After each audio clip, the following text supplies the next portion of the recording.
Have you ever seen someone get absolutely roasted by the quietest person in the room? Imagine a self-made billionaire, oozing arrogance, picking on a waitress he thinks is just a nobody. What he didn't expect. She'd effortlessly shut him down in 7 different languages, leaving him utterly mortified in front of everyone. Before I spill all the juicy details of this unbelievable encounter, tell me in the comments below. Where are you watching this from?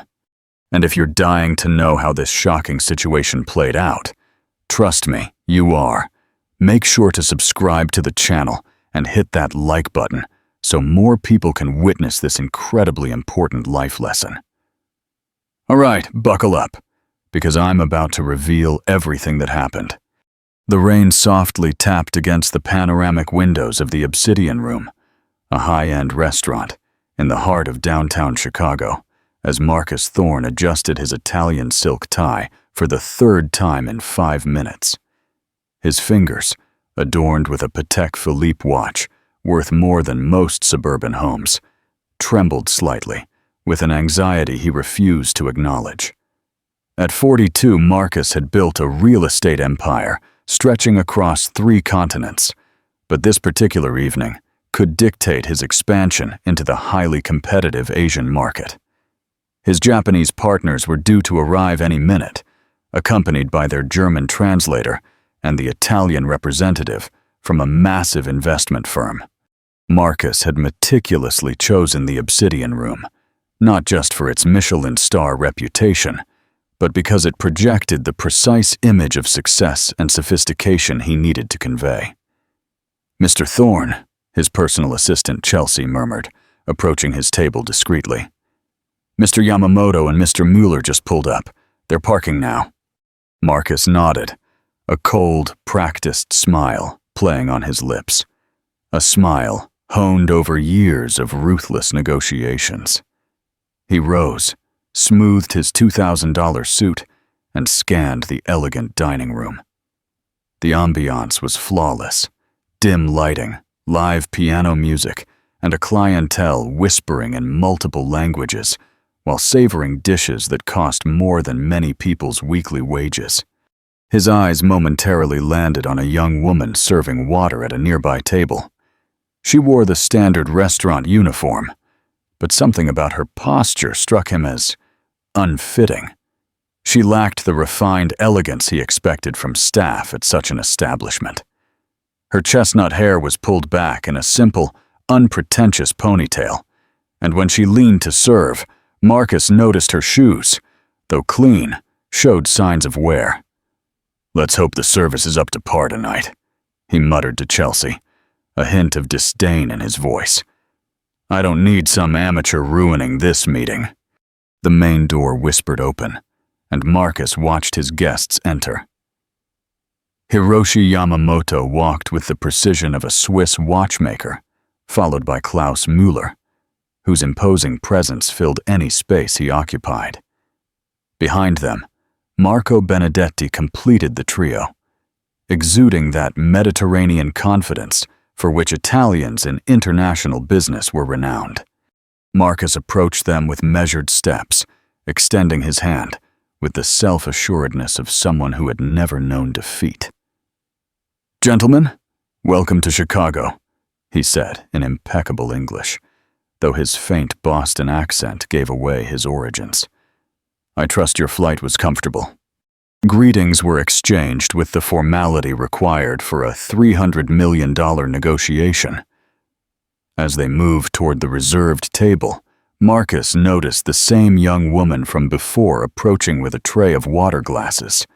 Sophia Reynolds had been working at the Obsidian Room for barely 3 weeks, a temporary job she'd taken while awaiting confirmation of her position at the State Department. At 26, she possessed a brilliant mind that navigated the complexities of 7 languages as easily as others read the morning paper. Yet tonight, dressed in the restaurant's simple uniform, she seemed invisible to most of the diners. She approached Marcus's table with the professionalism that characterized all her work, no matter how temporary. She had observed the executive's arrival and immediately recognized the Japanese they spoke among themselves, the German words that filtered into their conversation, and the Italian expressions Marco used to emphasize his points. "Good evening, gentlemen," she said, in polite English, carefully placing the water glasses. "My name is Sophia, and I'll be assisting you tonight." Marcus looked at her with an expression bordering on irritation. The moment he'd been preparing for weeks couldn't be ruined by the clumsiness of a novice waitress. "Do you speak English?" he asked abruptly, not bothering to disguise his condescending tone. Sophia blinked, surprised by the aggressive question. "Yes, sir, of course." "Good. Then keep interruptions to a minimum and ensure our glasses are never empty. We have important matters to discuss." Marcus's guests exchanged barely perceptible glances. Yamamoto's brow furrowed slightly, while Mueller adjusted his posture almost imperceptibly. Marco, for his part, observed Sophia with a curiosity that didn't go unnoticed. "Certainly, sir," Sophia replied calmly, though her cheeks had colored slightly. "Would you like to review the wine list, or would you prefer I recommend something specific to accompany the tasting menu?" Marcus let out a dry laugh that sounded more like a bark. "I don't think you have the necessary experience to recommend wines to people like us. Just bring us the list and let us decide." The silence that followed was tense and charged. Yamamoto murmured something in Japanese to his companions, and Marcus caught the word education amidst the phrase, though he didn't grasp the full context. Sophia nodded, without losing her composure, though Marcus could detect a flash in her eyes he couldn't interpret. "Of course, I'll be right back with the wine list." As she walked away, Marcus turned to his guests with that confident smile he'd perfected over the years. "Apologies for the inconvenience, gentlemen. It's hard to find competent staff these days. These people simply don't have the education required to work in establishments of this caliber." It was then that Yamamoto looked him directly in the eye and, in perfect English, said something that would change the course of the entire evening. "Mr. Thorne, in my experience, true education is revealed not in what we know, but in how we treat those we believe no less." Marcus felt as if ice water had been thrown on him. Yamamoto's phrase echoed in the air like a warning bell, but his pride, that armor he had carefully built over decades, wouldn't let him fully process it. Instead of reflecting, he opted for what he knew best, counterattacking with more arrogance. "Of course, Mr. Yamamoto," he replied, with a smile that didn't reach his eyes. "But I also believe we must be realistic about each person's capabilities. Not everyone can aspire to great things." Klaus Müller exchanged a significant look with Marco Benedetti. In their years of international business experience, they had learned to read between the lines, and what they were seeing, they didn't like. Not at all. Sophia returned with the wine list, moving with a natural grace that contrasted with the tension that had settled over the table. She placed the elegant leather menu before Marcus and took a step back, awaiting instructions. "Leave it here. You're dismissed," Marcus said, without even looking at her. "We'll call you back when we need something." But Yamamoto gently raised a hand. "Excuse me, miss," he said, addressing Sophia. "Could you recommend something to pair with fish? I understand this restaurant is famous for its seafood preparations." Sophia visibly brightened at the opportunity to demonstrate her knowledge. "Certainly, sir. For white fish like sole or turbot, I'd recommend our Chablis Premier Cru 2018, which has an exceptional minerality that complements the delicacy of the fish without overpowering it. If you prefer something more robust to accompany salmon or tuna, our 2017 Burgundy Chardonnay offers notes of butter and oak that—" "Enough!" Marcus interrupted her sharply. "Just bring us the most expensive wine you have. We don't need lectures from some—" He stopped abruptly, realizing he was about to cross a dangerous line in front of his international guests. But the damage was already done. The incomplete sentence hung in the air like an unspoken accusation. Yamamoto's face hardened almost imperceptibly. Marco leaned forward, clearly annoyed, while Klaus simply observed with that cold, calculating gaze that had made Fortune 500 CEOs tremble. "Mr. Thorne," Marco said in a controlled but firm voice, "I believe the young lady was offering precisely the kind of specialized knowledge one would expect in a restaurant of this caliber." Sophia, who had remained serene throughout the exchange, felt something shift inside her. It wasn't the first time she'd faced prejudice, but there was something particularly cruel about the way Marcus treated her, especially in front of guests who were clearly uncomfortable with his behavior. "You know what, sir?" Sophia said, her voice maintaining professional courtesy, but acquiring an edge Marcus didn't expect. "I think I understand perfectly what you're looking for. I'll bring you a bottle of Chateau Pichon Baron 2005, which costs approximately $800, not necessarily because it's the best option for your dinner, but because it seems to be the only criterion you consider relevant." Marcus was dumbfounded by Sophia's direct response. He had never expected a simple waitress to respond with such intelligence, much less with a precision that left him without valid arguments. "How dare you?" he began, but Yamamoto interrupted him. "I think that's an excellent recommendation," the Japanese executive said, looking directly at Sophia. "And I'm impressed by your knowledge of French wines. Have you had the opportunity to study enology?" Marcus felt he was losing control of the situation. The conversation was dangerously veering from business to a discussion about a restaurant employee's knowledge. This wasn't what he'd planned for the most important night of his career. "Gentlemen," he interjected in a strained voice, "could we please focus on the matters that brought us here? We have important contracts to review." But Klaus Müller had already made a decision Marcus couldn't have anticipated. The German turned directly to Sophia. "Junge Dame, ich hoffe, Sie verzeihen die Unvorsichtigkeit meines Geschäftspartners. Sein Verhalten repräsentiert nicht unsere Werte." "Young lady, I hope you forgive my business partner's indiscretion. His behavior does not represent our values." Sophia smiled for the first time all night, and it was a smile that completely lit up her face. Without a second's hesitation, she replied in fluent and perfect German, "Danke für Ihre Höflichkeit, Herr Müller. Es ist erfrischend, Geschäftsleute zu treffen, die Respekt und Anstand schätzen." "Thank you for your courtesy, Mr. Müller. It's refreshing to meet businessmen who value respect and decency." The silence that followed was deafening. Marcus felt as if the ground were shifting beneath his feet. The simple waitress had not only perfectly understood German, but had responded with a fluency that rivaled a native speaker. Yamamoto and Marco looked at each other, both processing what they had just witnessed. Marcus, for his part, had gone completely white. His mouth slightly open, and his eyes fixed on Sophia as if he had seen a ghost. "How?" he stammered, but couldn't complete the question. Sophia looked him directly in the eyes, and for the first time that night, Marcus saw something in her gaze that made him feel small. It wasn't defiance or arrogance. It was a quiet dignity that left him speechless. "How what, Mr. Thorne?" she asked softly, but each word was laden with a meaning he was beginning to comprehend. The tension at the table was palpable. Marcus could feel his guests' gazes fixed on him, evaluating not only his reaction, but his entire character.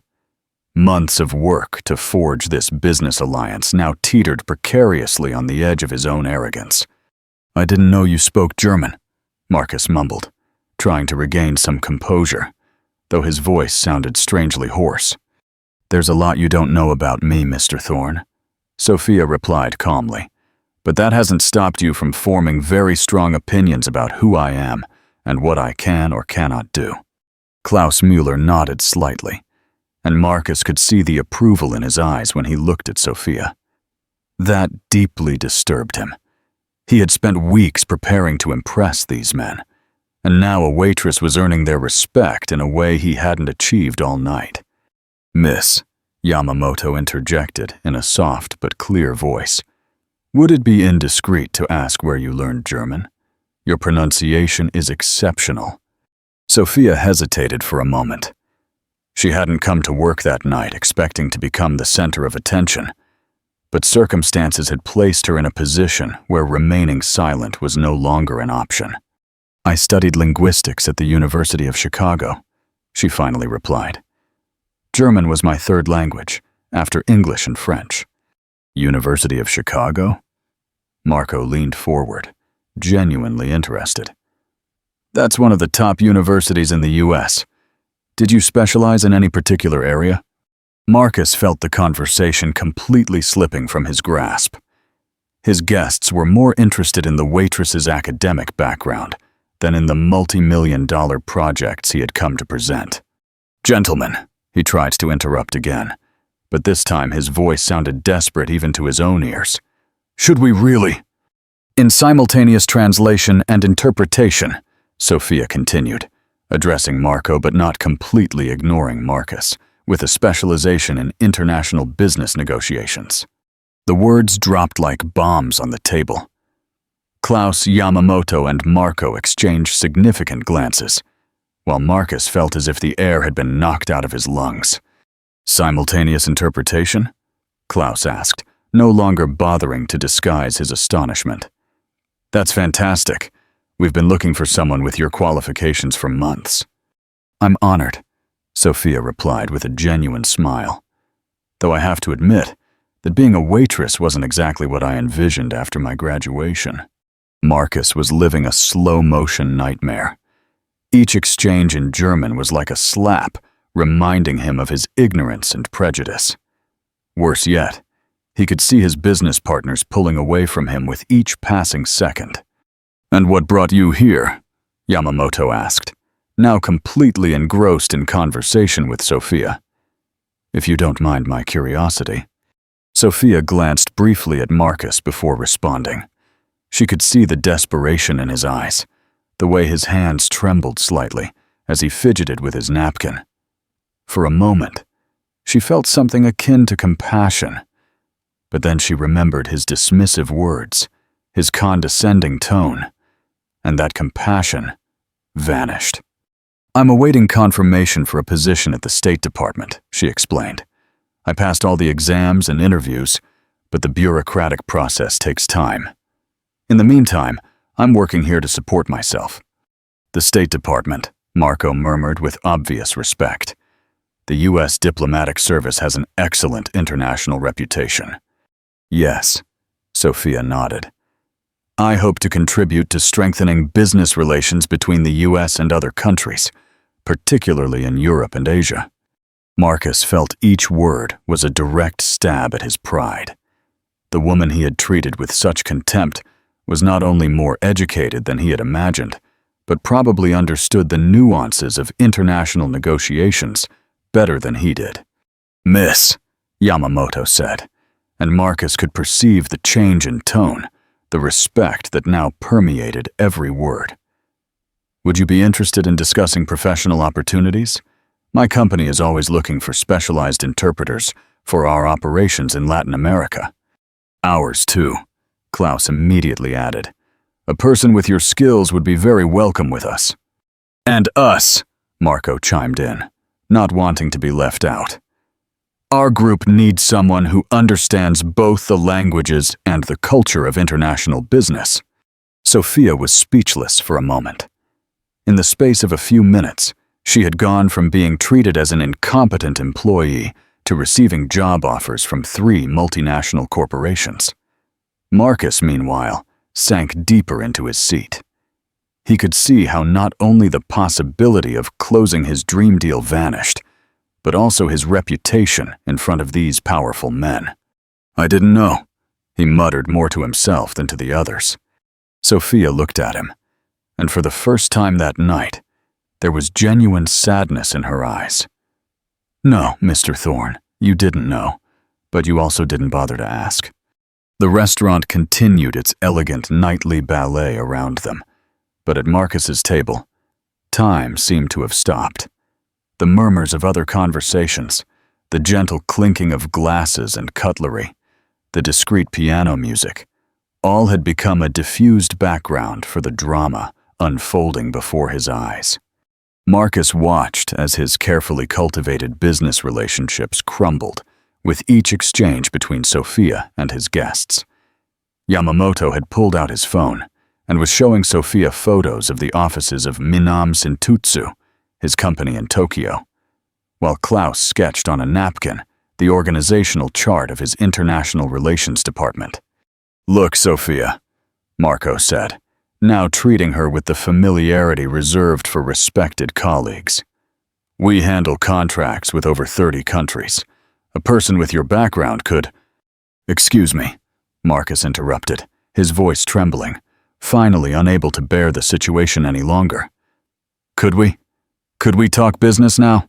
That's what I arranged this dinner for." The silence that followed was more eloquent than any reply. The three executives looked at him with expressions that ranged from disappointment to open disgust. "Mr. Thorne," Yamamoto said, with a coldness that cut like glass, "I believe we have seen everything we needed to see tonight." "What do you mean?" Marcus asked, though in his heart he already knew the answer. Klaus took off his glasses and meticulously cleaned them before responding. It was a gesture Marcus had learned to recognize in his years of business. It meant an irrevocable decision was about to be pronounced. "In my country, we have a saying," Klaus said, without looking up from his glasses. "Der Charakter eines Menschen zeigt sich daran, wie die Schwächeren behandelt." He paused, put on his glasses, and looked directly at Marcus. "A person's character is revealed in how they treat the weaker ones." "But Marcus began. "In Japan," Yamamoto interrupted him, "we greatly value the concept of sonke, respect. It is not something given based on money or position, but on how a person treats all other human beings, regardless of their status." Marco nodded gravely. "And in Italy we say, il rispetto si guadagna, non si compra. Respect is earned, not bought." Marcus felt the restaurant walls closing in on him. He had spent his entire career building an image of success, accumulating wealth and power, convinced that this would guarantee him the automatic respect of his peers. He had never considered that his way of treating others might be more important than his financial achievements. "Gentlemen, please," he pleaded, and hated the desperate sound of his own voice. "May I explain?" "Explain what?" Sophia asked softly. She had remained silent during the exchange, but now her voice cut the air with surgical precision. "Are you going to explain why you assumed that because I work as a waitress, I'm uneducated? Or are you going to explain why it was impossible for you to conceive that someone who serves tables could know something you don't?"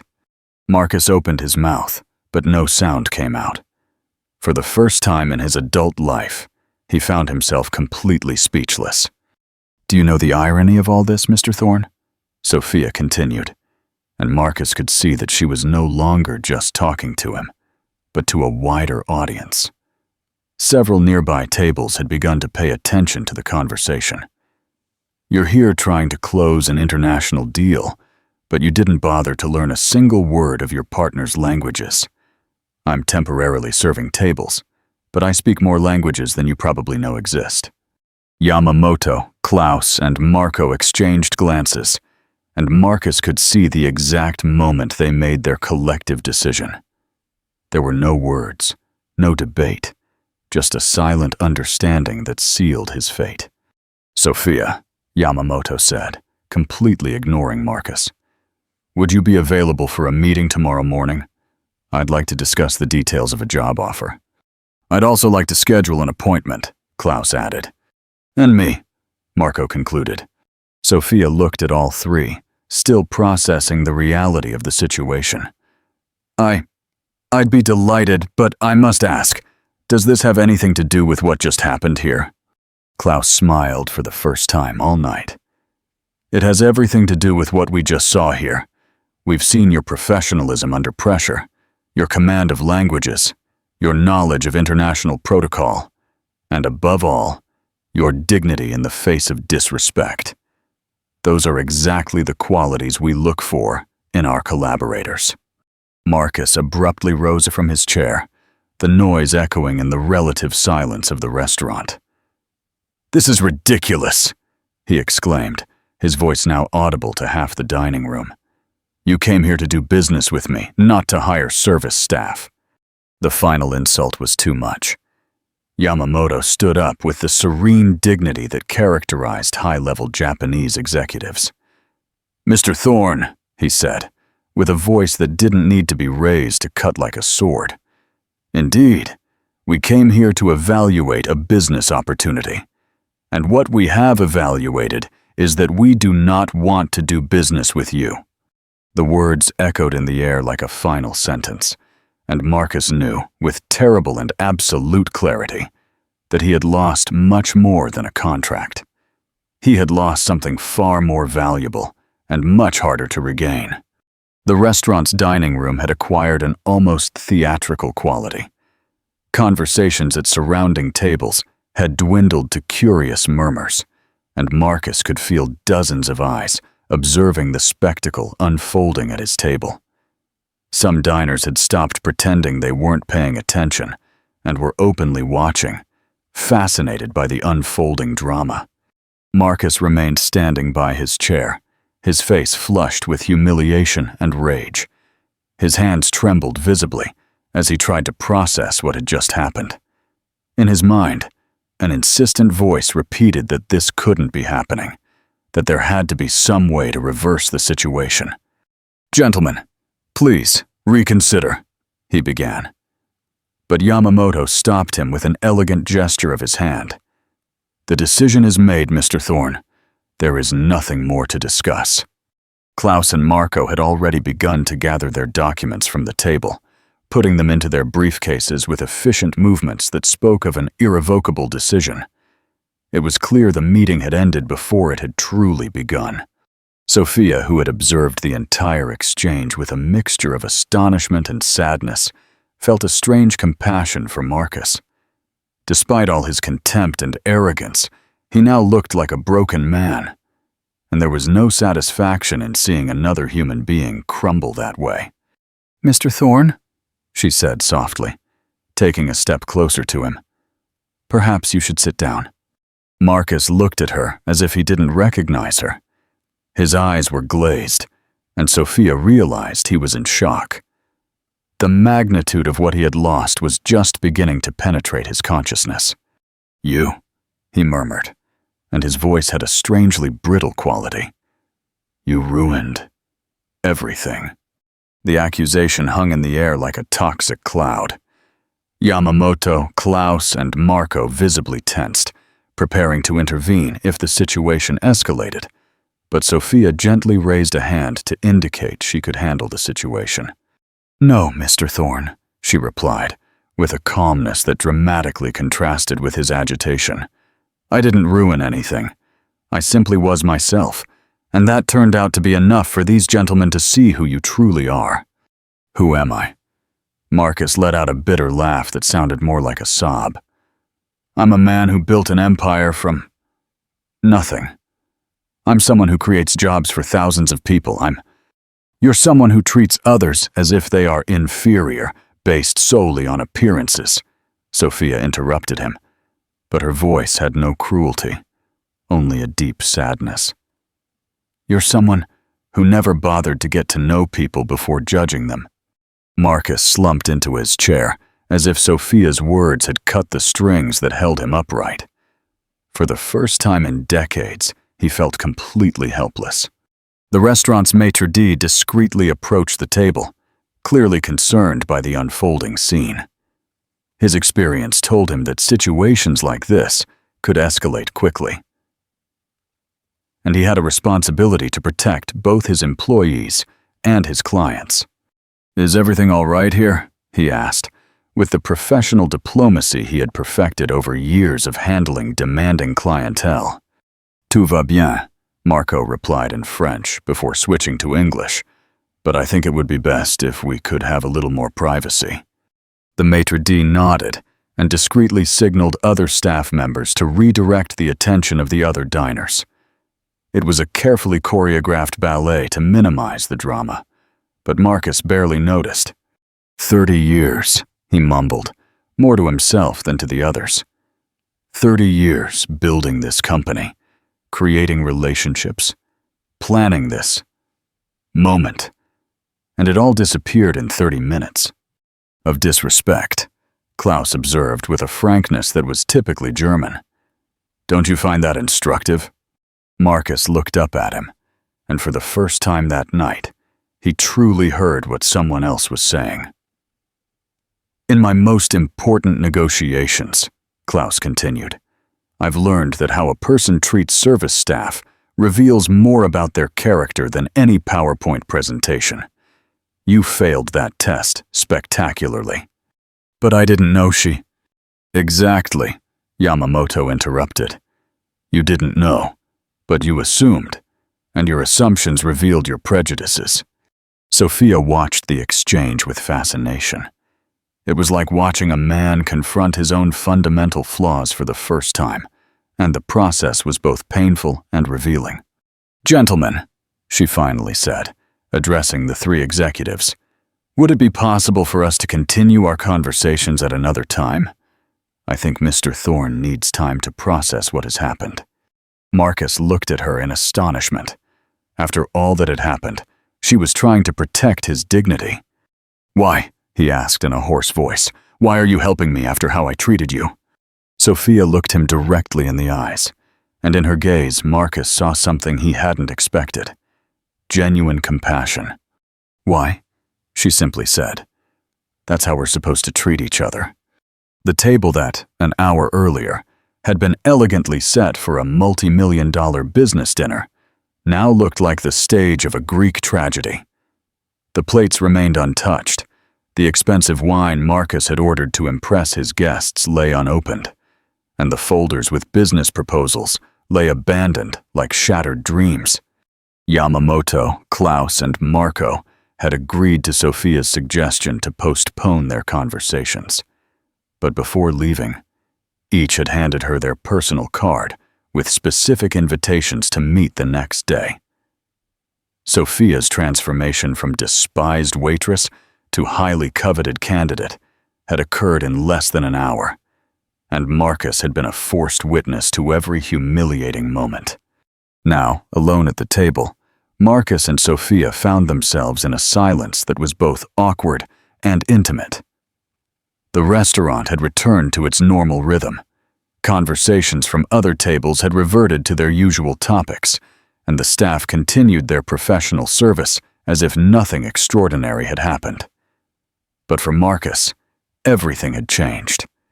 How many languages did you say you speak? He finally asked, his voice barely a whisper. 7 fluently, Sophia replied, finally sitting in the chair that had remained empty all night. 8 if you count Latin, but that's not exactly useful in modern business negotiations. Marcus nodded slowly, as if processing information his brain resisted accepting. And your master's? Applied linguistics with a specialization in simultaneous interpretation. I defended my thesis on cultural barriers in international business communication.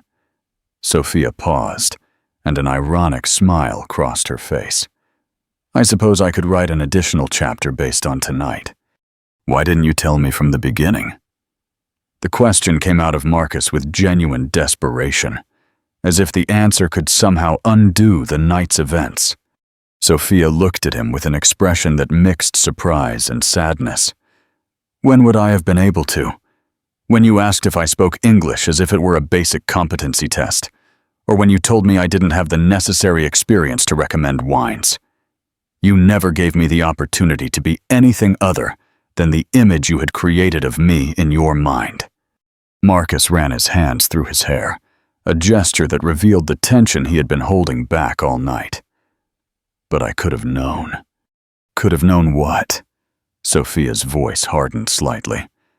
Could I have mentioned my education while you treated me as if I were invisible? Could I have interrupted your business conversation to inform you about my academic qualifications? That would have been exactly the kind of behavior you expected from these people, wouldn't it? The words hit Marcus like physical slaps. He realized that every action, every derogatory word, every arrogant assumption had built a prison from which there was no elegant escape. "My God," he murmured. And for the first time in decades, the expression was not an empty oath, but a genuine plea. "What have I done? What have you done?" Sophia responded without cruelty, but with an honesty that was more devastating than any insult. "You have shown your true character, and now you have to decide if that's really who you want to be." Marcus looked up at her, and Sophia could see something different in his eyes. The arrogance had vanished, replaced by something that looked like vulnerability. "My father," Marcus began, his voice faltering. "My father cleaned offices at night to support us. My mother sewed for other families at our kitchen table. I swore I would never be like them, that I would never be invisible to important people." Sophia felt a shift in the atmosphere. For the first time that night, Marcus wasn't acting for an audience or trying to maintain an image. He was being genuinely human. "And in the process of ensuring you were never invisible," she said softly, "you became someone who makes others invisible." The question hung between them like an uncomfortable truth. Marcus remained silent for long minutes, processing not only the night's events, but decades of behavior he had never questioned. "They worked so hard," he continued, as if the words were spilling from a broken dam. "So hard, and no one saw them. Really, they were just functions. The cleaning lady, the seamstress, never people with dreams or intelligence or—" He stopped abruptly, comprehending the terrible irony of his own words. "Never people like me," Sophia completed the sentence he couldn't utter. Marcus nodded, unable to speak. The tears he had been holding back his entire adult life finally found their way. And for the first time since he was a child, Marcus Thorne cried in front of another person. "I'm sorry," he whispered, and the words came out with a sincerity that surprised both of them. "I'm so sorry." Sophia watched him for a moment, seeing not the arrogant businessman who had humiliated her, but the frightened child who had never learned that true dignity came not from being above others, but from recognizing humanity in everyone. "Mr. Thorne," she finally said, "regret is the first step, but what are you going to do with it?" The restaurant clock struck 10:30 when Marcus finally looked up from his trembling hands. Tears had left streaks on his cheeks, and for the first time in decades, he didn't care how he looked in front of another person. The mask of impenetrable success he had worn for so long had completely fallen. "I don't know how to fix this," he admitted with brutal honesty. "I don't know how to fix any of this."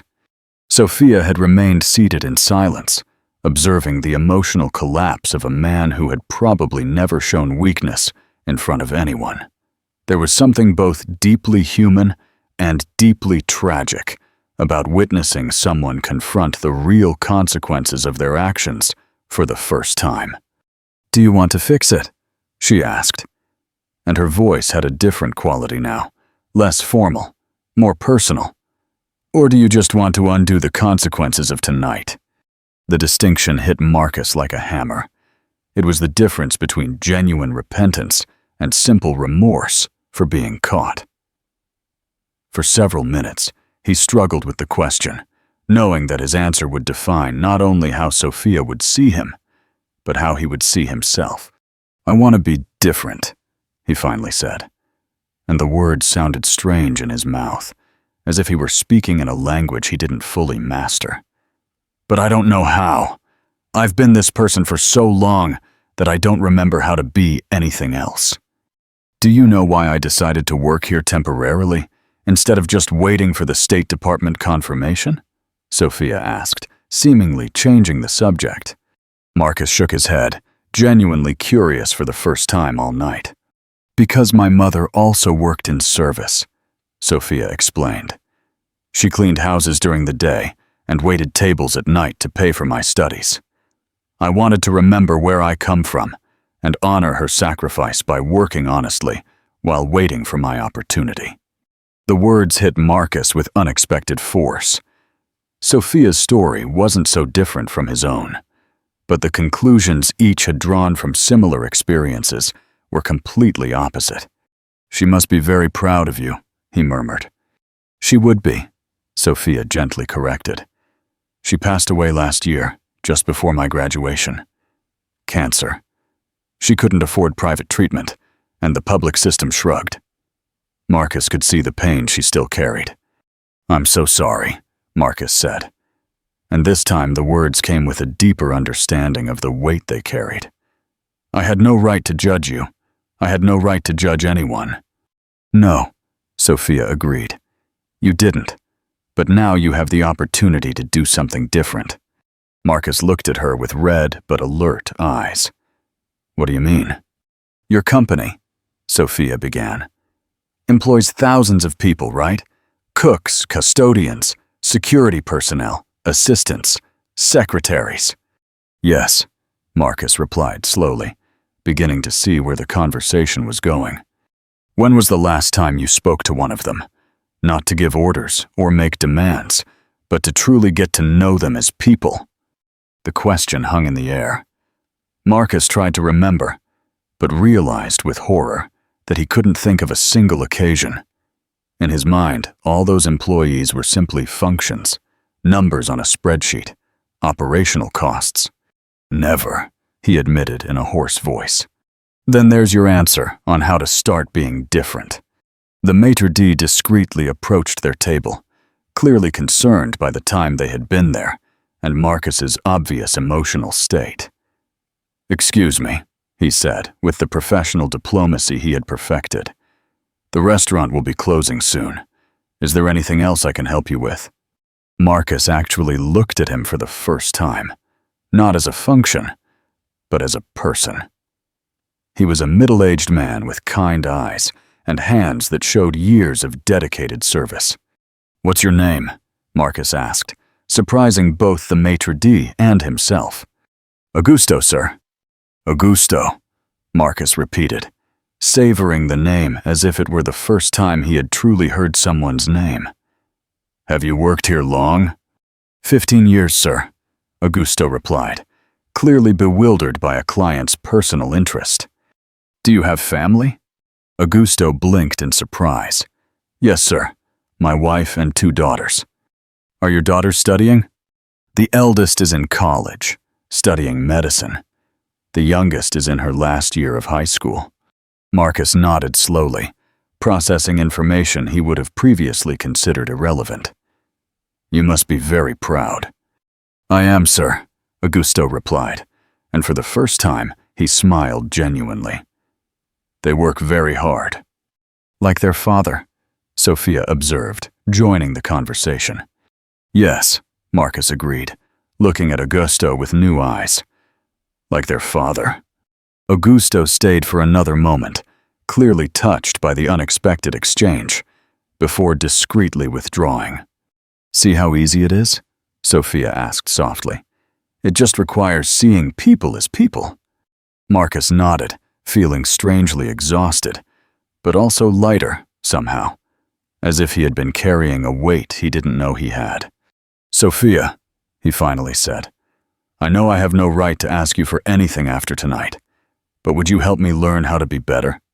The question hung between them, laden with possibilities and consequences neither of them could have foreseen when the night began.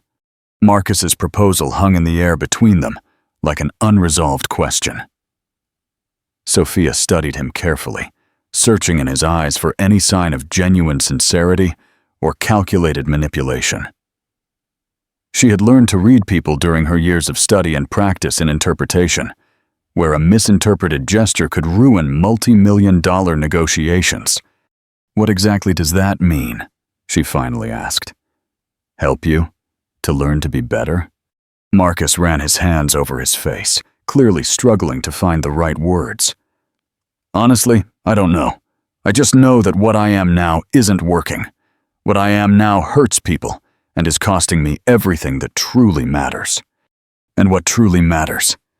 Sophia's question had the edge of an examination, as if she were evaluating not just his words, but his soul.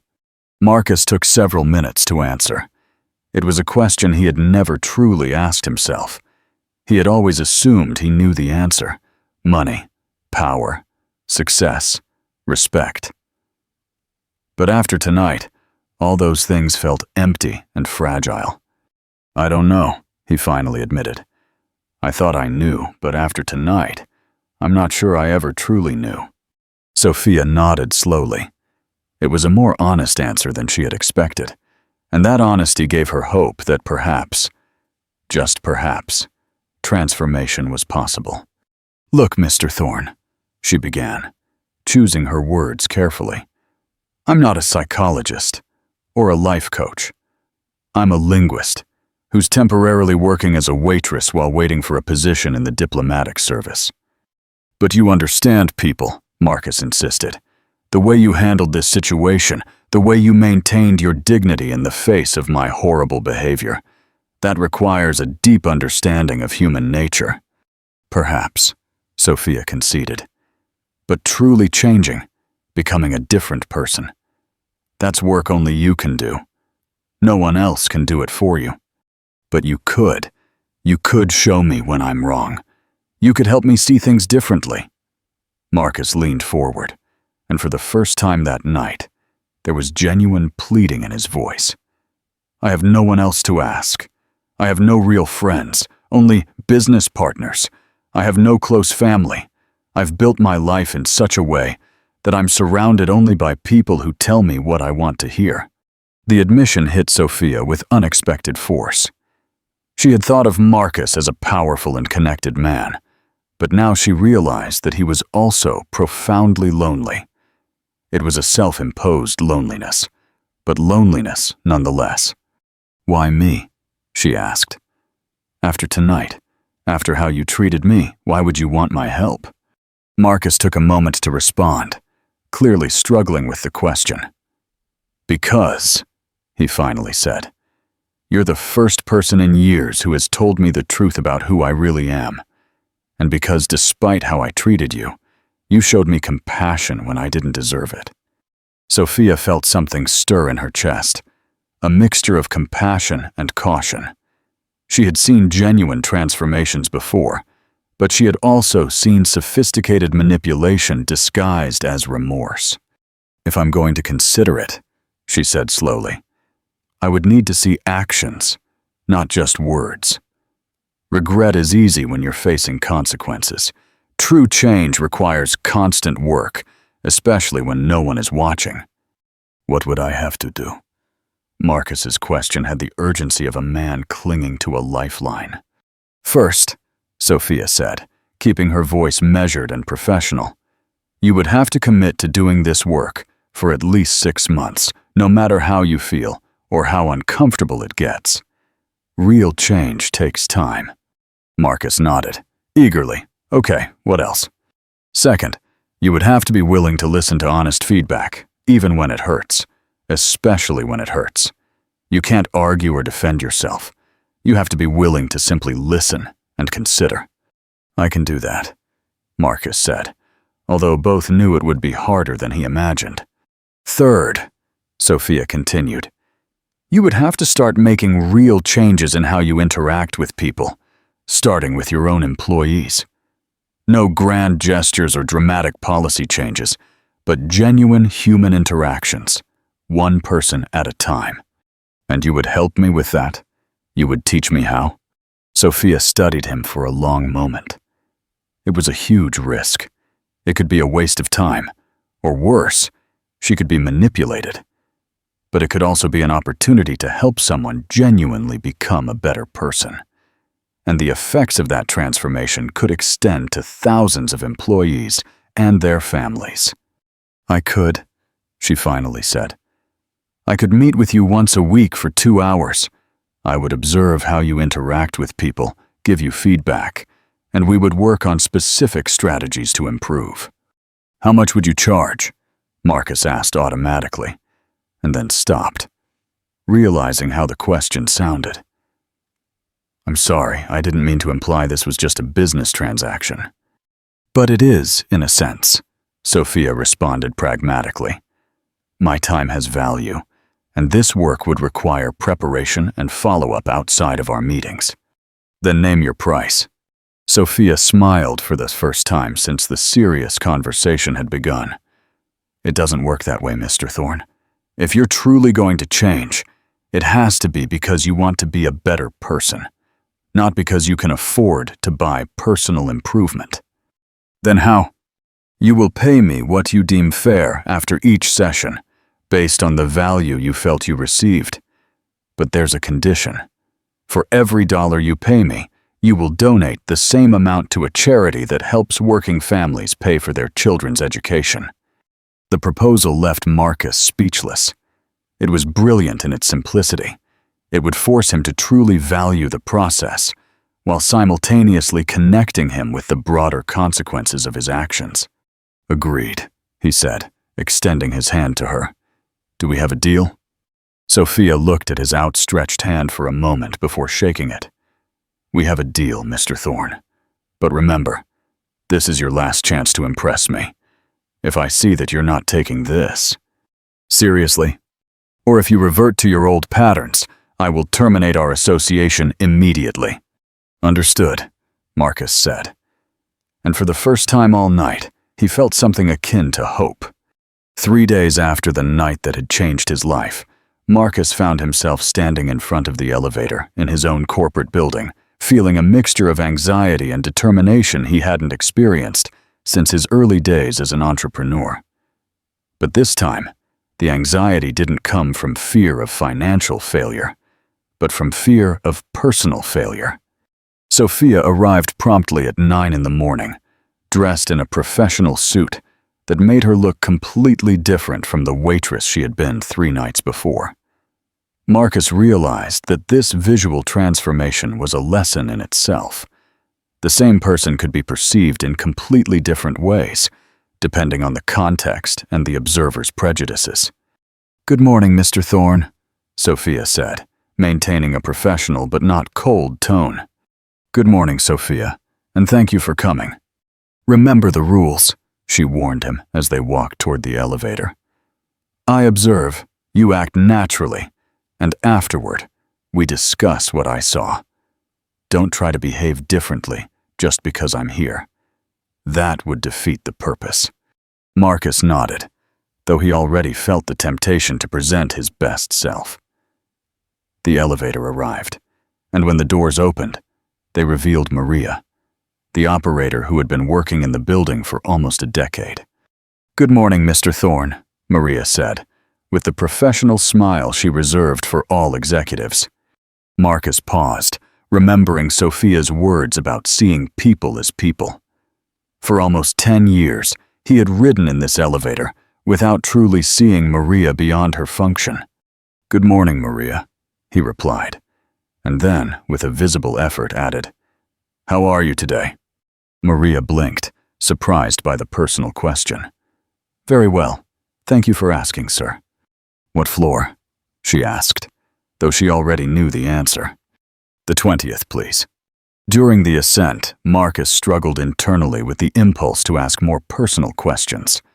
Sophia had said to act naturally, but his natural behavior would have been to completely ignore Maria. Trying to converse would be artificial, or it would be a step toward becoming a more considerate person. When they reached the 20th floor, Marcus made a decision. "Maria," he said before stepping out, "I've been thinking that I don't know much about the people who work in this building. It would be nice if we could talk a little more sometime. I'd like to get to know you better." Maria's eyes widened with genuine surprise. "Of course, Mr. Thorne. That would be very nice." As they walked down the hallway toward the executive offices, Sophia remained silent. But Marcus could feel she was observing and evaluating every interaction. The first real test came when they met Chelsea, Marcus's personal assistant. Normally, he would have simply given her a list of tasks without much ceremony. But now he was aware of every word that came out of his mouth. "Good morning, Chelsea," he said, and then added something he had never said before. "How's your son? I remember you mentioned he was sick last week." Chelsea was visibly surprised.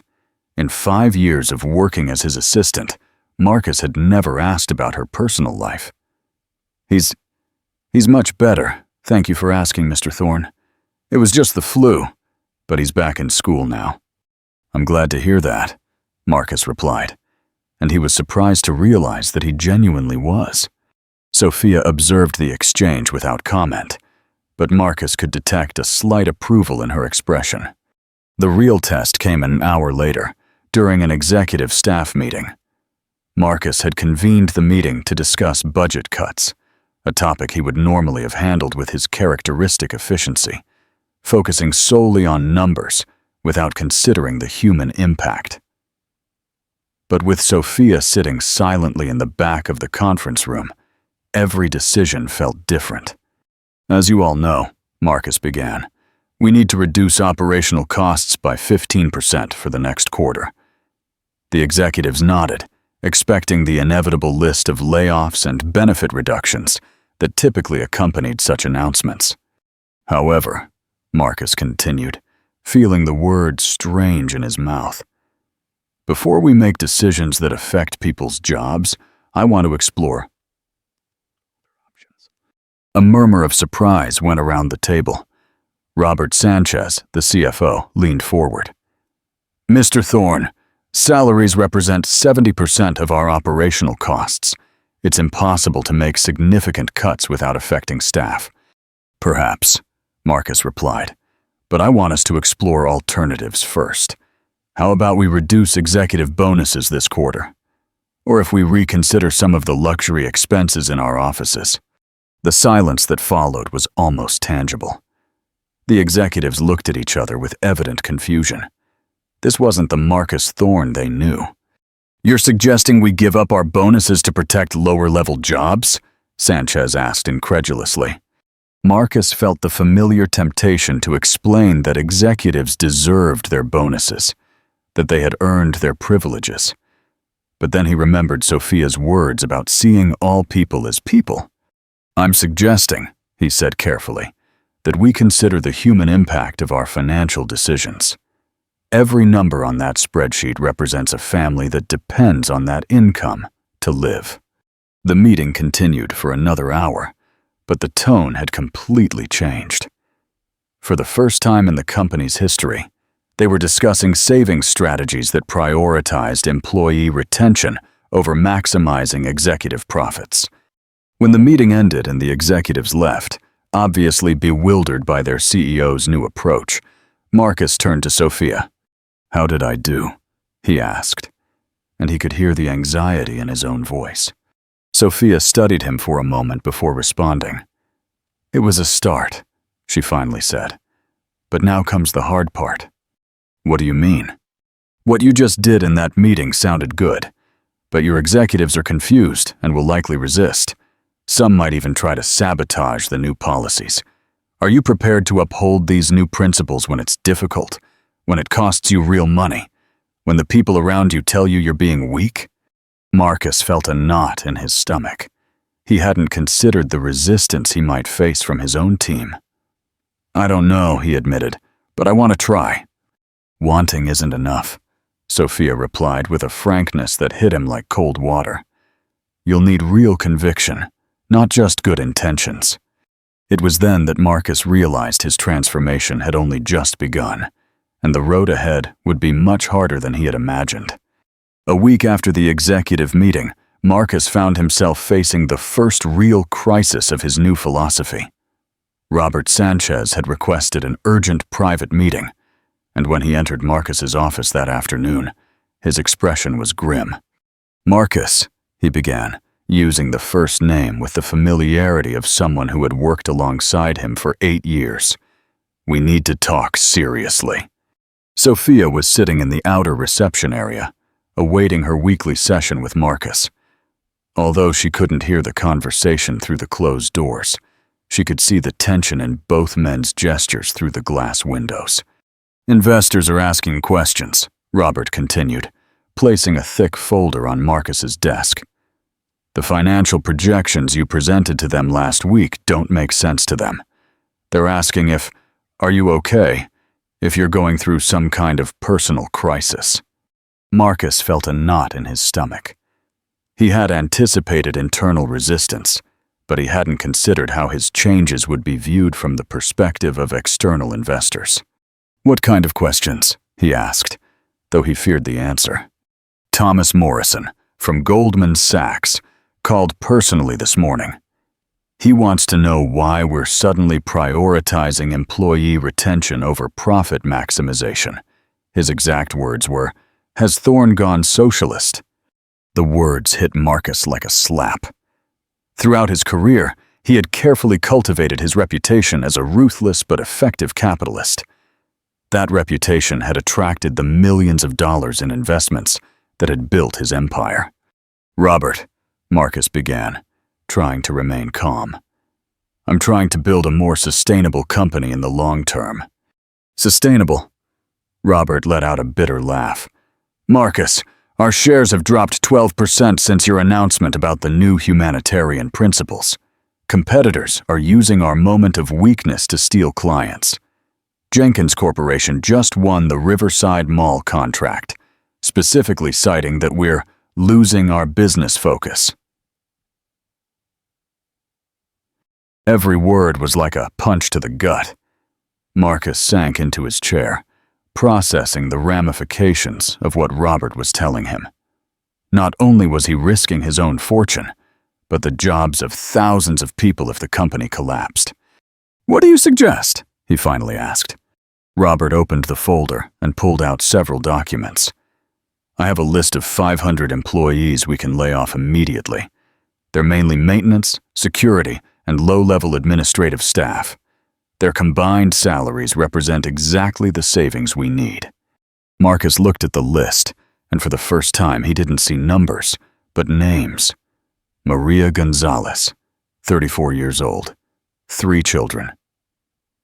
Pedro Santos, 52 years old, 7 years from retirement. Carmen Lopez, 28 years old, 6 months pregnant with her first child. "No," he said softly. "Excuse me?" "I said no." Marcus looked up at Robert, and there was something different in his eyes. "We're not going to lay off these people." Robert leaned forward, clearly exasperated. "Marcus, listen to me. If we don't make these cuts now, the entire company could collapse in 6 months. Do you prefer to lay off 500 people now or lose everything and have 6,000 people lose their jobs later?" It was the logical argument, the kind of rationalization Marcus had used countless times in the past. But now, the faces of Maria from the elevator, of Augusto from the restaurant, of all the employees he had begun to see as real people, filled his mind. "Find another way," he said firmly. "There is no other way!" Robert exploded, losing his professional composure. "This is business, not charity." "Then let's make it our business to find another way." Robert remained silent for several minutes, studying Marcus as if he were a stranger. "What happened to you?" he finally asked. "In 30 years of knowing you, I've never seen you act so irrationally." "Perhaps," Marcus responded slowly. "For the first time in 30 years, I'm acting rationally. Perhaps building a company on the suffering of others was never as smart as we thought." Robert gathered his documents with abrupt movements. "I hope you know what you're doing, Marcus, because if this goes wrong, it won't just be me holding you accountable. There are a lot of powerful people who have a lot of money invested in this company." After Robert left, Marcus remained alone in his office, feeling more isolated than he had felt in years. For the first time, he began to question if he was doing the right thing. Was he brave or simply stupid? Was he saving jobs or condemning the entire company? When Sophia entered for her scheduled session, she immediately noticed the tension in the air. "Problem?" she asked. Marcus told her about his conversation with Robert, about the investors' concerns, about the veiled threats and emotional blackmail. When he finished, he felt exhausted. "What do I do?" he asked. "If I stick to these new principles, I could lose the company. If I abandon them, what was all this for?" Sophia observed him carefully before responding. "Mr. Thorne," she finally said, "remember what you asked me that first night? You asked me what truly mattered. You've already found the answer."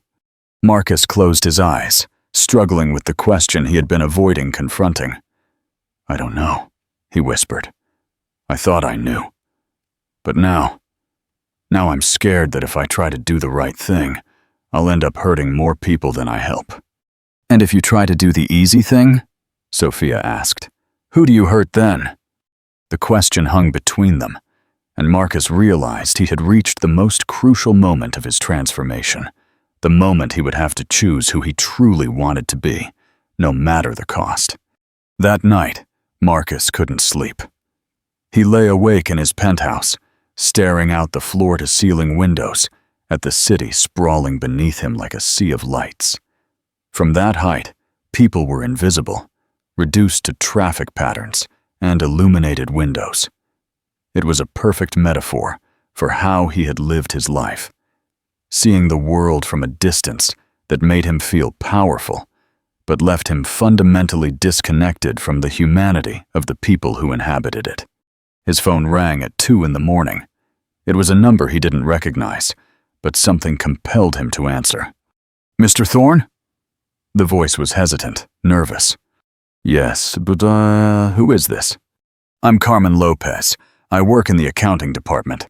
I'm so sorry to call so late, but I didn't know what else to do." Marcus sat up immediately. He recognized the name from the layoff list Robert had shown him, the young, pregnant woman. "Are you okay? What happened?" "What?" "My supervisor told me today that I'd probably lose my job next week. He said there were difficult decisions to make and that I was expendable." Her voice broke. "Mr. Thorne, I'm 6 months pregnant. My husband lost his job last month. If I lose this job, I don't know how we're going to." She fell silent, crying softly on the other end of the line. Marcus felt as if a knife had been plunged into his chest. This wasn't an abstraction, not a number on a spreadsheet. It was a real person, with real fears and real needs, calling him in the middle of the night because she had no one else to turn to. "Carmen," Marcus said softly, "you are not going to lose your job. I promise you, you are not going to lose your job." "Really?" The hope in her voice was heartbreaking. "Really? And Carmen, I'm so sorry you had to go through this anguish. It shouldn't have happened." After hanging up, Marcus sat in the dark, holding the phone, processing what he had just experienced. For the first time in his career, he had directly felt the human impact of corporate decisions. It wasn't pleasant, but it was real in a way that spreadsheets could never be. The next morning, Marcus arrived at the office with a determination he hadn't felt in years. He had made a decision during the sleepless hours, and now he had to act on it. His first stop was Robert's office. "I need you to cancel all the layoffs," he announced without preamble. Robert looked up from his computer with an exasperated expression. "Marcus, we talked about this yesterday. There's no alternative." "Yes, there is. We're going to cut executive salaries, including mine, by 40%. We're going to sell my private jet, reduce entertainment expenses, and renegotiate some of our luxury contracts." "That won't be enough," Robert protested. "And even if it were, do you have any idea how the other executives will react?" "Then it's a good opportunity to find out who's truly committed to this company beyond their own interests," Marcus replied calmly. Robert was speechless for a moment. "Are you willing to risk your entire career for this?" "Robert," Marcus said, looking him directly in the eyes, "what good is a career built on the suffering of others? What kind of success is that, really?" That afternoon, Marcus convened an emergency meeting with all executive staff. When he explained his new strategy, the reaction was exactly what he had feared. "This is professional suicide," declared Sandra Vega, the marketing director. Competitors are going to crush us while we play heroes. Investors are going to pull their money, added Miguel Torres, the operations director. No one invests in a company run by a CEO who prioritizes sentimentality for profit. And frankly, Robert added with a tone Marcus had never heard before, I'm starting to question your ability to lead this company. The words dropped like a bomb in the conference room. It was the closest thing to a corporate mutiny Marcus had ever experienced. I understand your concerns, Marcus said, after a moment of tense silence, and I understand that some of you may prefer to work elsewhere if you're not comfortable with this new direction. Are you firing us? Sandra asked incredulously. No. I'm giving you the option to decide if you want to be part of a company that tries to do business differently, or if you prefer to seek opportunities in companies that operate according to traditional models. Miguel stood up abruptly. I don't need to hear any more of this. I'm tendering my resignation effective immediately. Me too, Sandra declared, following suit. Robert remained seated, clearly struggling with his decision.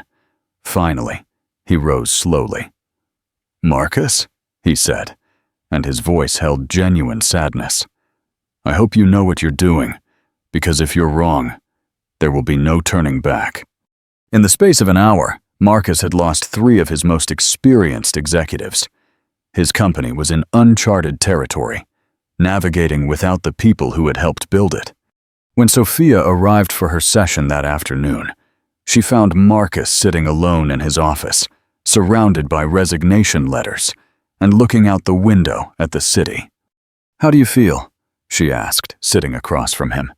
Marcus took several minutes to respond, as if he had jumped off a cliff and didn't know if there was water or rocks at the bottom. Do you regret it? Marcus considered this question carefully. No, he finally said. For the first time in years, I feel like I'm acting according to my true values, not according to what I think is expected of me. Then you're ready for the next phase, Sophia said. What's the next phase? Learning to lead with compassion instead of fear, and discovering what kind of company you can build when humanity is at the center of every decision. Marcus nodded, feeling a mixture of terror and excitement he hadn't experienced since his early days as an entrepreneur. This time, however, he wasn't building an empire for himself. He was trying to build something truly worthwhile. 6 weeks after what the business media had dubbed the executive exodus from Thorn Corp, Marcus found himself in a position he had never imagined. His company had not only managed to avoid mass layoffs, but had begun to show unexpected signs of revitalization. The transformation had begun from the bottom up. Employees, initially skeptical about Marcus's motivations, gradually began to respond to the genuine changes they saw in his leadership. Morale had dramatically improved. Productivity had increased. And for the first time in years, the company had been recognized as one of the best places to work in Chicago. But perhaps the most significant change had occurred in Marcus himself. Good morning, Maria, he said that morning as he stepped into the elevator, as he had every day for the past 6 weeks. Good morning, Mr. Marcus, Maria replied with a genuine smile. How's Sophia? Did she confirm her position at the State Department? Yes, she confirmed last week. She starts Monday. How wonderful. You must be very proud of her. Marcus smiled. In the preceding weeks, Maria had come to know not only about Sophia, but about many aspects of Marcus's life that he had never shared with his employees before. And he, in turn, had learned about Maria's family, her dreams for her daughters, and her own aspirations on operating the elevator. Yes, he replied, very proud. When he arrived at his office, he found Chelsea waiting for him, with his morning coffee and the day's agenda. But now their interactions were different. Chelsea was no longer simply an assistant who executed orders. She had become a valuable collaborator, whose opinions Marcus sought and respected. Chelsea, he said as he reviewed his calendar, I see I have the board meeting at 2. Could you ask if Carmen Lopez could join us? I'd like her to share her perspective on the new maternity policies we're considering." Chelsea nodded, but Marcus could see the surprise in her eyes. Inviting a mid-level employee to a board meeting would have been unthinkable 6 months prior. "And Chelsea," he added, "how's your son adapting to the new school?" "Very well. Thank you for asking. And Mr. Marcus, thank you for making it possible for me to change my hours to drop him off and pick him up. It means a lot to us." After Chelsea left, Marcus remained alone in his office, reflecting on the path he had traveled. It hadn't been easy. He had lost money, faced severe criticism from other CEOs, and had to practically rebuild his entire executive team. But for the first time in decades, he felt truly successful. His phone rang, interrupting his thoughts. "Marcus," said Yamamoto's familiar voice. "I hope you have a moment to talk." "Of course, Hiroshi. How are you?" "Very well. I'm calling you with interesting news.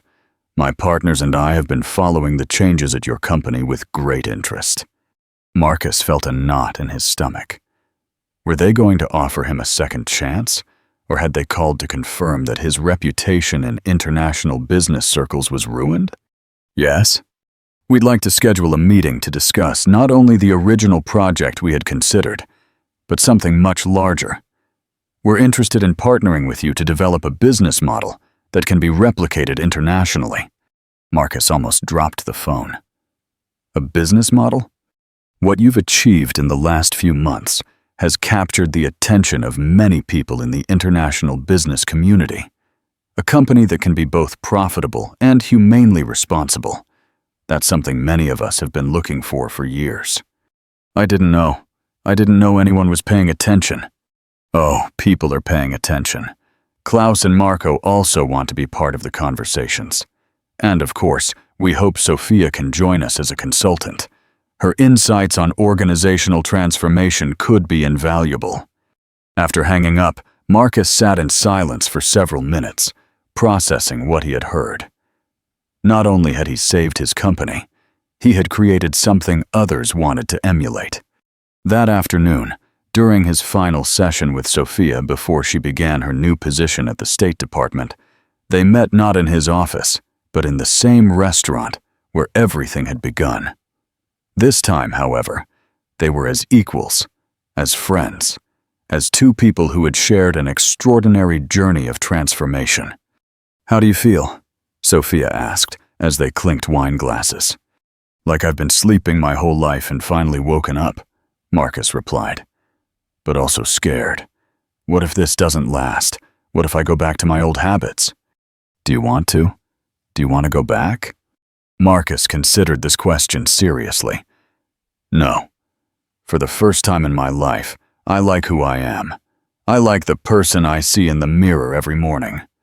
"Then you won't go back," Sophia said with confidence. "Real change, once truly achieved, becomes self-reinforcing. Every right action makes the next one easier." "Sophia," Marcus said, becoming serious, "I can never thank you enough for what you've done for me." "What I did was show you a mirror," she replied. "The hard work, the choice to change, the courage to maintain that change even when it was difficult. All of that was you." They remained silent for a moment, both reflecting on the extraordinary journey they had shared. "You know what's the most ironic thing about all this?" Marcus finally asked. "What?"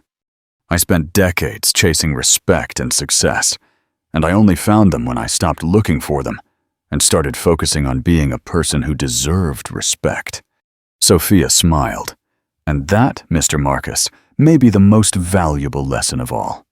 A year after that fateful night at the Obsidian Room, Marcus faced the greatest test of his transformation. The global economic crisis had hit the U.S. particularly hard, and Thorn Corp, like many other companies, found itself under unprecedented financial pressure. The board meeting that morning had been brutal. The numbers were clear. The company had to cut costs by 30% to survive, or permanently close within 6 months. There were no third options. "Marcus," said Elena Marchetti, the new CFO who had replaced Robert. "I've reviewed every aspect of our budget. There are no superfluous expenses to cut. The only way to achieve these savings is through significant staff reductions." The folder she placed in front of him contained the names of 1,200 employees. This time, they weren't just low-level workers. It included mid-level managers, supervisors, and even some junior executives. "I understand the situation," Marcus replied, but his voice lacked the conviction that had characterized his decisions over the previous year. "Terminations would have to be effective within 2 weeks," Elena continued. "I've prepared the severance packages according to what we can afford, which honestly isn't much." Marcus looked at the names on the list, and each one was familiar to him now. He had made the effort to get to know hundreds of his employees personally over the past year. He knew about their families, their dreams, their financial struggles. "Give me 48 hours, he finally said. "Marcus," interrupted James Patterson, the board chairman. "I understand this is difficult, but delaying the decision won't change the mathematical reality." 48 hours, Marcus repeated firmly. That night, Marcus found himself once again in his penthouse, but this time he couldn't even go near the windows. Seeing the city from that height, knowing that he was about to destroy the lives of over 1,000 families, was more than he could bear. His phone rang. It was Sophia. "How are you?" she asked. Although she now worked at the State Department and lived a completely different life, they had maintained regular contact. "Terrible," Marcus admitted. "Sophia, I think everything we built last year is going to collapse." He explained the situation, the relentless numbers, the apparent impossibility of finding a solution that didn't involve mass layoffs. "Have you considered all the options?" Sophia asked when he finished. "All the traditional options, yes. What about the untraditional options?" Marcus was silent for a moment. "What do you mean?" "Over this past year, you've built something more valuable than just a profitable company. You've built a community of people who believe in you and what you represent. Have you considered asking them for help? Asking the employees for help? To save their own jobs?" "Not to save their jobs," Sophia corrected. "To save your company. To save your community." The idea was so radical that Marcus initially dismissed it, but the more he thought about it, the more sense it made. Over the past year, he had learned that his employees weren't just workers. They were intelligent, creative people with valuable ideas and perspectives. The next day, Marcus did something no CEO in the company's history had ever done. He called an all-company meeting. Not just executives, not just managers, but every single employee, from the custodians to the vice presidents. The company auditorium was packed when Marcus walked onto the stage that afternoon. He could see familiar faces in the crowd: Maria from the elevator, Carmen Lopez with her 6-month-old baby, Augusto from the restaurant, who now worked in the public relations department. Hundreds of people whose lives he had come to know and value. "I want to speak to you honestly about the situation facing our company," Marcus began, his voice carrying through the sound system to every corner of the auditorium. For the next 30 minutes, he explained the financial crisis with the same level of detail he would have used in a board meeting. He hid nothing, softened no numbers, minimized no gravity of the situation. According to traditional business models, he concluded, the only solution would be to lay off 1,200 of you.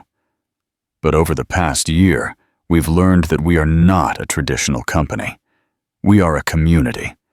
And I believe that together we can find a solution that none of us could find alone. The silence that followed was absolute. Then, slowly, hands began to rise throughout the auditorium. "Mr. Marcus," said Carmen Lopez, standing up with her baby in her arms. What if we all agree to a temporary salary reduction until the economy improves? I'd be willing to work overtime without extra pay for a few months, added Jose Martinez from the maintenance department.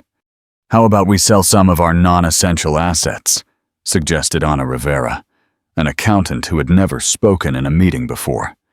How could we offer consulting services based on our organizational transformation model? Proposed Dr. Fernandez, who had been hired as the new HR director. For the next 3 hours, ideas flowed from every corner of the auditorium. Employees who had never had a voice in corporate decisions offered creative solutions, personal sacrifices, and innovative strategies. By the end of the meeting, they had developed a completely unique survival plan. Temporary salary reductions, voluntarily accepted by 90% of employees, a creative reorganization of job responsibilities, the sale of non-essential assets, and the launch of 3 new business lines based on ideas generated by mid-level employees. Will it work? Elena asked, after the auditorium had emptied, and only the board members remained. Marcus looked at the calculations they had made during the meeting. The numbers were tight. There was no room for error, but mathematically, it was possible. It has to work, he replied, but his voice had a different quality now. It wasn't the blind arrogance from before, but something deeper, genuine faith in the people who had chosen to fight alongside him. James Patterson shook his head, clearly skeptical. Marcus, this is crazy. You're betting the future of the company on feelings and good intentions. No, Marcus corrected, looking directly at Patterson. I'm betting on the collective intelligence and genuine commitment of 3,000 people who have decided that this company is worth saving. And if it fails? Patterson asked. What if in 3 months you realize the plan isn't working and you have to make emergency layoffs anyway? Marcus remained silent for a long moment, considering the question. It was a real possibility, and the consequences would be devastating, not only financially, but for the trust he had built with his employees. Then I'll fail having tried to do the right thing, he finally said, and that's something I can live with. The following weeks were the most intense in Thorn Corp. The plan they had developed required perfect coordination and a level of commitment that went beyond anything the company had ever asked of its employees before. Carmen Lopez, despite having a 6-month-old baby, volunteered to work extended hours. In the new organizational consulting department, Maria from the elevator suggested optimizations in the building's security protocols that saved thousands of dollars monthly. Jose Martinez developed a preventive maintenance program that reduced repair costs by 40%. But perhaps the most significant change occurred in the company culture. For the first time in its history, every employee felt genuinely invested in the success of the organization. They weren't just working for a salary. They were working for a community they had helped create and chosen to protect. Marcus, for his part, experienced something he had never felt before. True leadership. Not the kind of leadership that comes from power or authority, but the kind that emerges when people choose to follow you because they believe in the vision you share. 2 months after the auditorium meeting, Elena entered Marcus's office with an expression he couldn't interpret. Good news or bad news? He asked, preparing for anything. Incredible, Elena replied, and for the first time since he had known her, she was smiling. Not only did we meet our cost-saving goals, but we exceeded them by 15%. And Marcus, our revenue has increased by 22% compared to the same period last year. Marcus was speechless. How is that possible? Productivity has dramatically increased. When people feel that they are valued and that their work truly matters, they give more of themselves. In addition, the new business lines we developed are generating unanticipated revenue. That night, Marcus called Sophia to share the news. I'm not surprised, she said, and he could hear the smile in her voice. Remember what I told you that first night about seeing people as people? Yes, when people feel they are seen and valued, they don't just give the minimum required, they give everything they have to offer. Sophia, Marcus said, feeling an emotion he couldn't fully name. I think I finally understand what true success really means. And what is it? It's not what you accumulate for yourself. It's what you build for others and the difference you make in their lives. There was a comfortable silence on the line before Sophia responded. Mr. Marcus, she said softly, I think you no longer need my services as a consultant. You've become the man you always had the potential to be. 3 years after that fateful night at the Obsidian Room, Marcus found himself once again in the same restaurant. But this time, he wasn't there to impress business partners or to demonstrate his status. He was celebrating something much more significant. The 3rd anniversary of Thorne Corp's transformation and the official launch of the Thorne Reynolds Foundation for Workforce Development. The table was filled with people who had been part of his journey. Sophia, now Deputy Ambassador of the United States to Japan, had flown in especially for the occasion. Carmen Lopez, who had become the director of the company's new family well-being department. Maria Gonzalez, who had returned to study engineering with a full scholarship funded by the company and now worked as a security systems supervisor. Augusto, who had left his job at the restaurant to join Thorne Corp's public relations team. When I look around this table, Marcus began, raising his wine glass, I see something I never thought would be possible. I see a family. A very strange family, Carmen joked, where the patriarch used to be a complete... She stopped, smiling. You can say it, Marcus laughed. I was a complete arrogant jerk. You were, Sophia confirmed with a smile. But people can change, and you are living proof of that. The conversation flowed naturally during dinner, blending memories of the past with plans for the future. Marcus listened more than he spoke, a skill he had taken years to redevelop. You know what's the most ironic thing about all this? Maria said, as they shared dessert. Thorne Corp is now more profitable than ever, but it no longer feels like money is the most important thing. Because it isn't, Marcus responded without hesitation. I discovered that when you treat people well, when you truly value them, everything else takes care of itself. It wasn't just luck, Augusto observed. It required you to completely change your way of seeing the world. And it wasn't easy, Carmen added. There were times during that first year when I thought you were going to go back. To your old habits, Maria finished. I thought so too, Marcus admitted, especially during the economic crisis. It would have been very easy to justify a return to the old methods. What stopped you? Sophia asked, genuinely curious. Marcus considered the question carefully. I think it was realizing that the person I had been all those years wasn't really me. It was a mask I had worn because I thought it was what was expected of me to succeed. And who are you really? The question came from Maria, and it was asked with the familiarity of someone who had seen the transformation firsthand. I'm someone who realized that true power doesn't come from being above others, but from helping others rise, Marcus replied. I'm someone who learned that dignity is not something earned by accumulating wealth, but something earned by treating every person with respect. And I'm someone, he added with a smile, who will never again judge a person by their job or appearance. Sophia raised her glass, to second chances. To difficult lessons, Carmen added. To humility, Maria contributed. To the courage to change, Augusto said. And to remembering that every person we meet carries within them stories we would never imagine, Marcus concluded. They toasted together, and for a moment the elegant restaurant was filled with the warmth of genuine human connections. Later that night, after the others had left, Marcus and Sophia walked through the streets of Chicago. The city sparkled around them, full of life and possibilities. Do you ever regret? Sophia asked as they walked. Being so direct with me that night at the restaurant? Regret the best lesson of my life?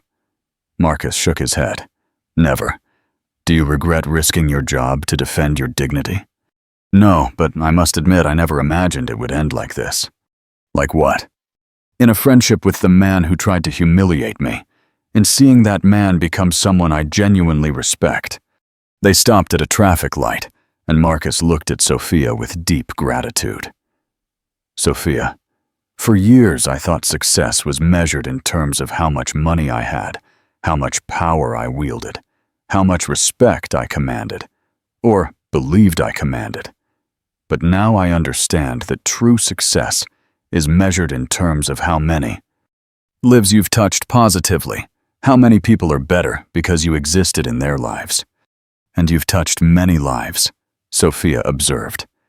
Not just through the jobs you've saved, or the policies you've implemented, but through the example you've set. Other companies are starting to adopt the Thorn model of humanized leadership. It's strange, Marcus reflected. I spent decades trying to build a legacy based on power and wealth, but my true legacy will be about something completely different. What will it be? It will be about remembering that behind every job, every function, every title, there is a person with dreams, fears, hopes, and stories that deserve to be known and respected. The light changed to green, and they continued walking. As they approached the end of the block, Sophia stopped and turned to Marcus. "There's something I want to tell you," she began, and her voice had a different quality. "That night at the restaurant, when you treated me so badly, a part of me wanted to respond with the same cruelty. I wanted to humiliate you as you had humiliated me. Why didn't you? Because my mother taught me that how we treat others, especially when they have the power to hurt us, reveals who we truly are in our heart. I didn't want to be someone who returns evil for evil." "Your mother was right," Marcus said softly. "And her wisdom not only saved you from becoming someone you didn't want to be, but it saved me too." "How?" "If you had humiliated me that night, I probably would have rationalized my behavior as a justified defensive reaction. But your dignity, your compassion, even in the face of disrespect, forced me to confront who I really was, without excuses or justifications." They stood under the streetlights, two people whose lives had intertwined in the most unexpected way. "Marcus," Sophia finally said, "do you know what the most beautiful part of this whole story is?" "What?"